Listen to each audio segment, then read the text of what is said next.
তোমরা যারা আগামী দিনের মাধ্যমিক পরীক্ষার্থী, তোমাদের জন্য সবথেকে গুরুত্বপূর্ণ একটা ভূমিরূপ হলো ইয়ারদাং। ইয়ারদাং সম্বন্ধে সমস্ত কিছু ডিটেলে না জানলে এখান থেকে প্রশ্ন তুমি মিস করবে। তো চলো ইয়ারদাং সম্বন্ধে জানা যাক। মরুভূমি অঞ্চলের এই ধরনের ভূমিরূপ ইয়ারদাংয়ের ব্যুৎপত্তিগত অর্থ হলো এটি একটি তুর্কি শব্দ যার অর্থ হলো উঁচু বাঁধ।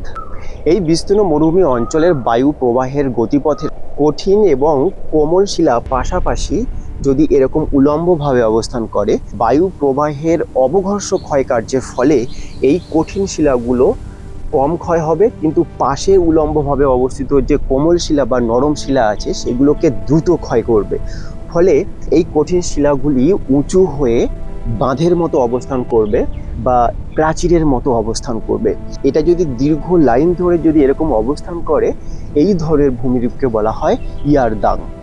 আর এই ইয়ারদাংয়ের ক্ষয়কার্যের ফলে লাইন বরাবর যদি উঁচু নিচু খাঁজ কাটা বিশিষ্ট হয়, তখন এই ধরনের ভূমিরূপকে অনেকটা মোড়কের ঝুঁটির মতো দেখতে হয়। এই জন্য বিজ্ঞানী আর্থার হোমস এই ধরনের ভূমিরূপের আরেকটা নাম দিয়েছে কক্স স্কোম রিজ।